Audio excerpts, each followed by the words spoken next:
بسم اللہ الرحمن الرحیم۔ آپ سے بات کرنی ہے پی ٹی آئی کے بیٹ کے سمبل کے بارے میں۔ بیٹ عمران خان کا نشان رہا ہے، آج بھی ہے اور انشاءاللہ آگے بھی رہے گا۔ لیکن جو پچھلے 2 سال میں ایک پوری کوشش ہوئی ہے عمران خان کو اور پی ٹی آئی کو ایز اے پولیٹیکل فورس ختم کرنے کی، وہ ابھی تک بھی ناکام ہوئی ہے اور انشاءاللہ آگے بھی ناکام رہے گی۔ اگر اس کا ثبوت کسی کو چاہیے تھا تو کل کوہاٹ میں، اور اس سے پہلے نوشہرہ میں، اس سے پہلے پشاور میں، اس سے پہلے مردان، چارسدہ، دیر، سوات، مالاکنڈ، کرک، بنو، ایبٹ آباد، خیبر، اسٹیٹ کی تمام آپریشن کے باوجود جو لوگ نکلے اور وہ ورکر کنونشنز جن کو حکومت اجازت بھی نہیں دے رہی تھی باقی پارٹیوں کے جلسوں سے پڑے رہے ہیں، انہوں نے یہ ثابت کر دیا کہ پی ٹی آئی آج بھی پاکستان کی واحد فیڈرل پارٹی ہے اور پاکستان کی سب سے بڑی پولیٹیکل فورس ہے، اور جو آنے والے 2024 کے الیکشنز ہیں وہ پی ٹی آئی کے بغیر بے معنی ہو جائیں گے۔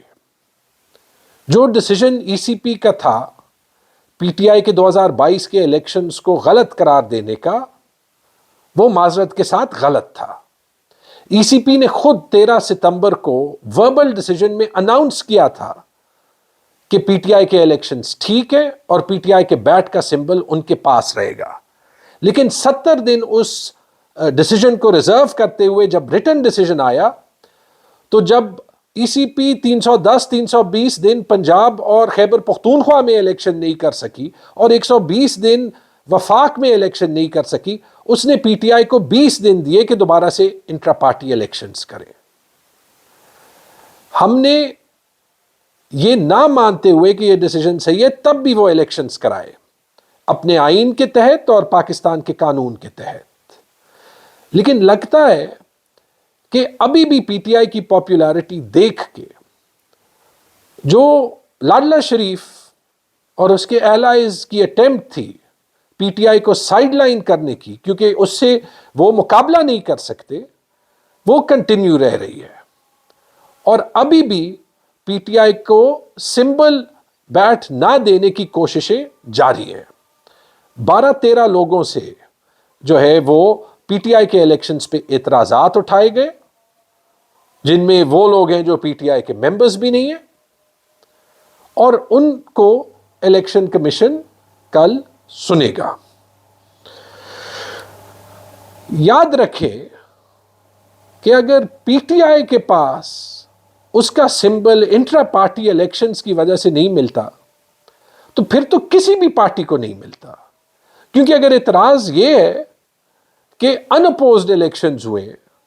تو پی ایم ایل این کے ان اپوزڈ ہوئے تھے، پیپلز پارٹی کے ان اپوزڈ ہوئے تھے، ایم کیو ایم کے ان اپوزڈ ہوئے تھے، پشتونخوا ملی عوامی پارٹی کے ان اپوزڈ ہوئے تھے، تقریباً سارے پارٹیز کے ان اپوزڈ الیکشنز ہوتے ہیں۔ اگر اعتراضات یہ ہے کہ ٹائم کم تھا تو ٹائم تو الیکشن کمیشن نے دیا ہی کم تھا، لیکن آپ 15 جون کا ڈان دیکھ لیں، آپ کو نظر آئے گا کہ پی ایم ایل این کے کل ہونے والے الیکشنز کی صرف ایک دن پہلے خبر لگی تھی، اور وہ بھی لکھا تھا کہ ممکنہ طور پہ کل الیکشنز ہوں گے۔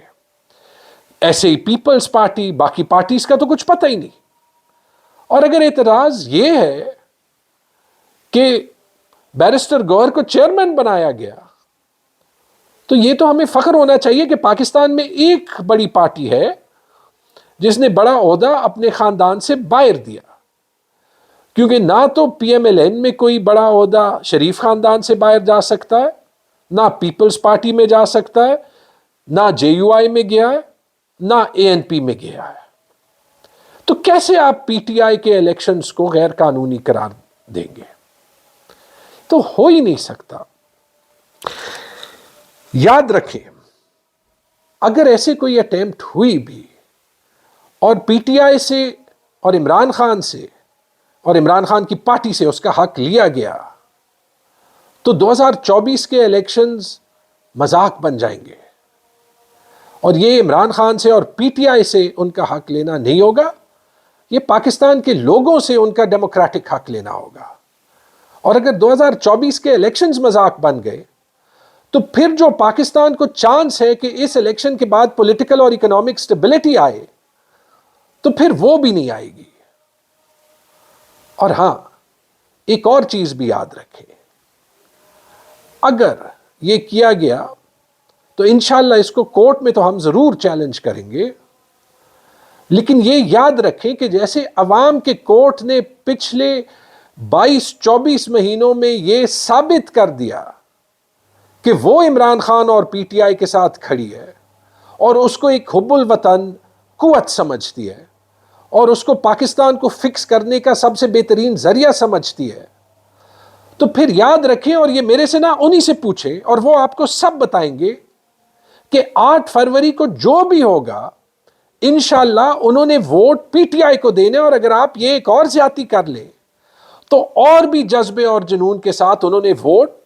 عمران خان اور پی ٹی آئی کو دینا ہے، وہ جیسے بھی ہو۔ بہت بہت شکریہ۔